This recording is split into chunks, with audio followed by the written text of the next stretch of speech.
you. Thank you. Thank you. Thank you. Thank you so much. Thank you. I really appreciate it. Thank you, Senator DeMint, who believed in me when really most of the people that believed in me lived in my house. And thank you to CPAC. I'm really honored that you have me here today in Washington. You know, a week ago, we didn't know we were going to make it here. We were watching all the images of that winter weather, this extraordinary blizzard that even impacted government. I don't know if you know this, but the Congress couldn't meet to vote on bills.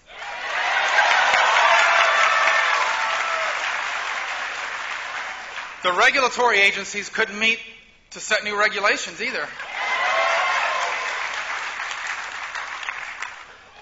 And the president couldn't find anywhere to set up a teleprompter to announce new taxes. You know, now that I come to think of it, the blizzard may be the best thing to happen to the American economy in 12 months.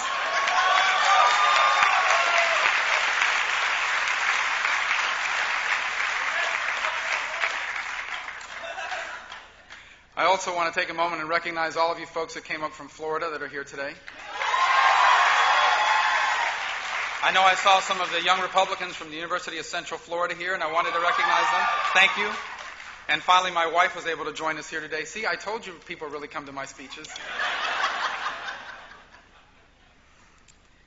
You know, as I reflect on this campaign, not to mention all the opportunities that I've had in my life, it often reminds me of my grandfather. My grandfather was an enormous influence on me growing up.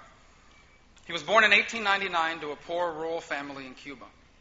When he was a very young man, he had polio, and it permanently disabled him. So he couldn't work the farm, and so they sent him away to school. In fact, he became the only member of his family that can read. And he would read anything and everything he could. Now, when I was growing up, my grandfather lived with us. And on many days, I would sit on the porch of our home and listen to him tell me stories about history, about politics, and about baseball as he puffed one of his 3 daily cigars. Now, it's been over 27 years since I sat on that porch. And so all the details of the things he told me are not as clear as they once were. But there's one thing I vividly remember. It was a powerful sentiment that he wanted to make sure I understood. And that was this, that because of where he was born and who he was born to, there was only so much he was able to accomplish. But he wanted me to know that I would not have those limits, that there was no dreams, no ambitions, no aspirations unavailable to me. And he was right. See, I was not born to a wealthy or connected family, and yet I have never felt limited by the circumstances of my birth. I have never once felt that there was something I couldn't do because of who my parents were or weren't. Now, why is it that I've been able to accomplish the things that my grandfather could not? Why did my dreams have the chance that his didn't? And the answer is simple. Because I am privileged. I am privileged to be a citizen of the single greatest society in all of human history.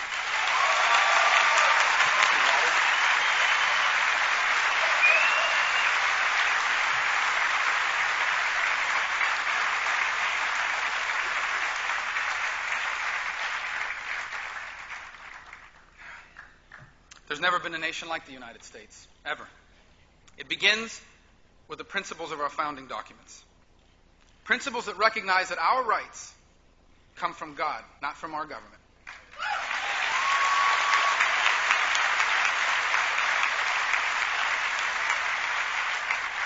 Principles that recognize that because all of us are equal in the eyes of our Creator, all life is sacred at every stage of life.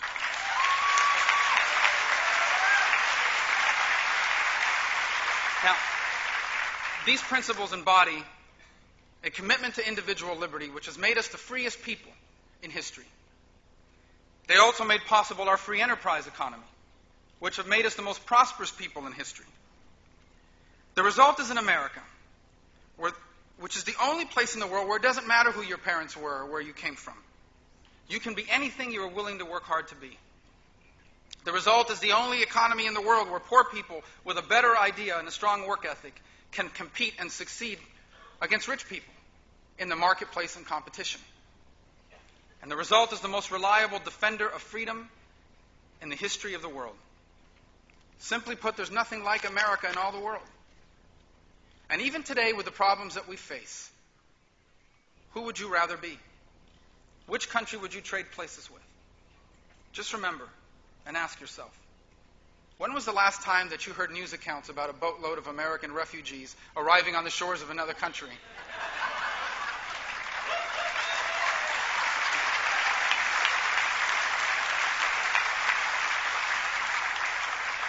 And yet there have always been those that haven't seen it this way. There have always been those that don't recognize this.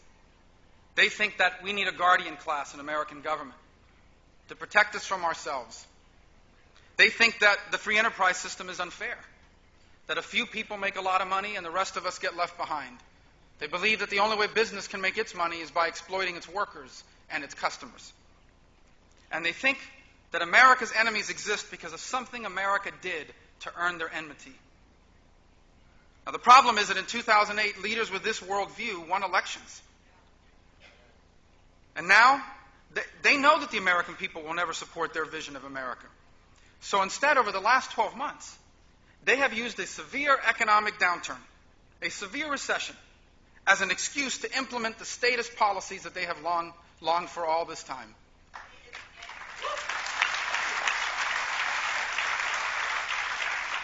In essence, they are using this downturn as cover, not to fix America, but to try to change America.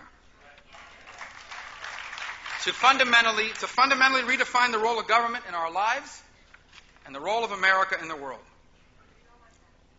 And let's remember this, the expansion of government at home has implications abroad for our country. You know, this growth in our government is being funded by borrowed money. And almost half this money is held in foreign countries. In fact, one of them, China, every time we say something they don't agree with, they remind us of that. The good news is that it didn't take long for the American people to figure all this out.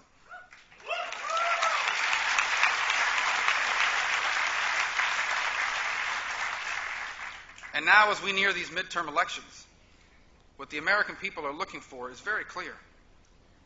They are looking for leaders that understand what is happening, will come up here and stand up against it, and in its place will offer a clear alternative. First, we have to understand what's happening.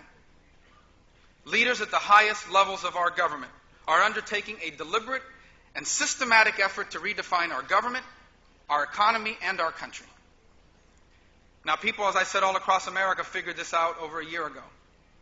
They didn't wait for their senator or for their congressman to do something about it. They did it themselves. They have taken matters into their own hands. From tea parties to the election in Massachusetts.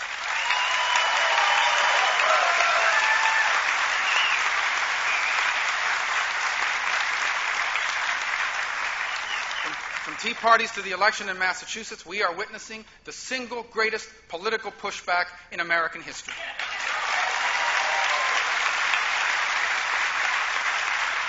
Now, the political class tries to make sense of all this, but they can't. Because never has the political class or the mainstream media that covers them been more out of touch with the American people than they are today.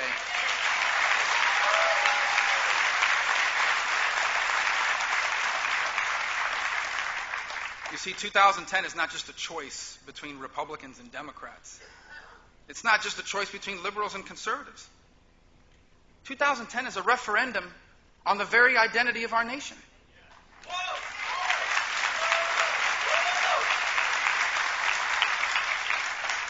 And the issues are so big, so consequential, so generational, that many of the old rules of political engagement will not apply. For example, a long list of early establishment endorsements will not spare you a primary.